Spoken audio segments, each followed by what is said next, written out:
चला आमच्या प्रशालेच्या परसबागेत. तर आज आम्ही सुरुवातीला परसबागेची तोडणी आपण कशापासून करणार आहोत? मिरची पण. चला किती टाकून मिरच्या बघू.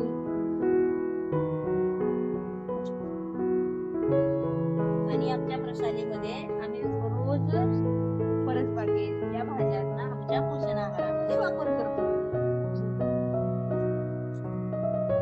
ताज्या ताज्या भाज्यांचा आम्हाला रोज भात खायला मिळतो.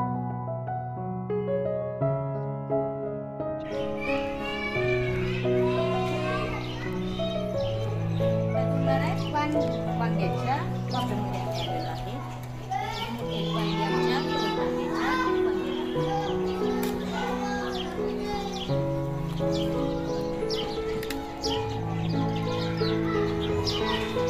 चला आम्ही रोजच्या रोज अशा ताज्या भाज्या आमच्या पोषण आहारामध्ये आम्ही घालतो. आणि विशेष म्हणजे आमच्या पोषण आहाराचा एक कणी शिल्लक राहत नाही. म्हणजे सगळं अगदी चाटून पुसून सगळा भात खातात की नाही. मध्ये आम्ही कोबीही लावलाय, पण त्या कोबीला बहुतेक तर अजून एक 10-20 दिवस लागतील त्याचे गड्डे तयार व्हायला. आणि मग आम्ही त्याचा आमच्या पोषण आहारात समावेश करणार. तर चला पुढे आपण टोमॅटो काढायला जाऊया. आता आम्ही टोमॅटोच्या बागेत आलो आहोत. आता आम्ही टोमॅटो तोडणार आहोत. टोमॅटो टाकल्यावर भात खूप छान होतात, त्यामुळे आम्ही आता टोमॅटो तोडतो.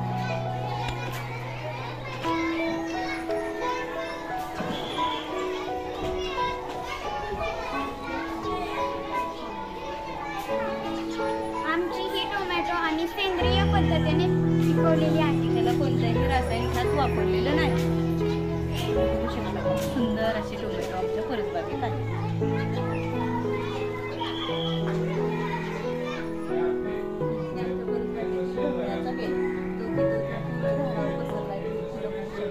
काही दिवसात त्याला भोपळे लागतील आणि हा मांडव आम्ही पूर्वी केलेला आहे. त्याच्या आधी आम्ही भोपळे परत बागेतले आमच्या पोषण आहारात. चला आता आपण तोडणार आहे पालक आणि चुक्याची भाजी तोडतोय. चुका हा भातात टाकला तर आंबट लागतो, पण खूप छान लागतो.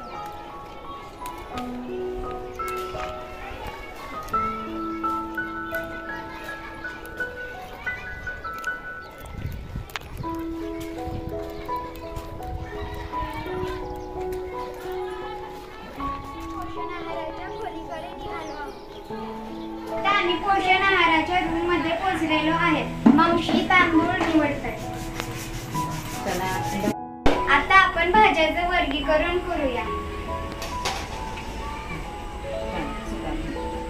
हा आहे चुका. हा आपण साईडला ठेवू.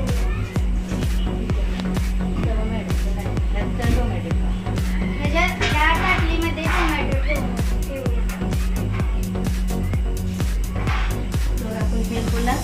काही मुलींना पाणी आणायचं म्हणजे जरा त्याला पाणी आणायचं.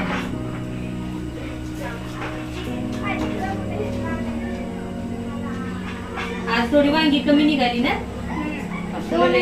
वांगी कमी निघाली, पण खूप फुले आहेत. 8-10 दिवसानं खूप वांगी आहेत. आता भाज्यांचं वर्गीकरण करून झालेलं आहे. मुली पाणी आणायला गेले. मुलींनी पाणी आणल्यावर आपण स्वच्छ भाज्या धुवून मावशींना मदत करणार आहे. सगळ्यात अगोदर मी टोमॅटो धुते व धुतल्या लगेच ह्या मुलींना चिरायला देते.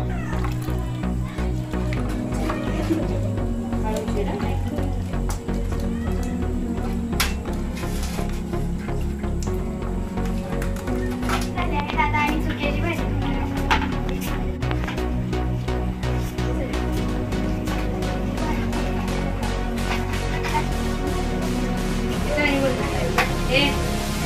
आता भाजीचं काय करायचं?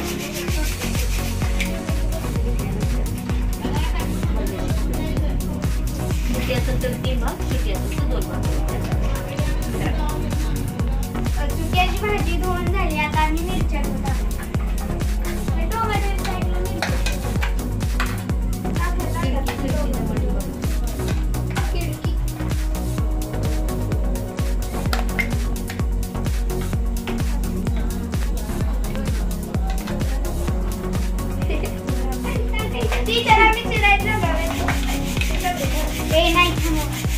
आता सगळ्या भाज्या चिरून झालेल्या आहेत. ह्या मुलींनी भाज्या चिरण्यात खूप मदत केली. आता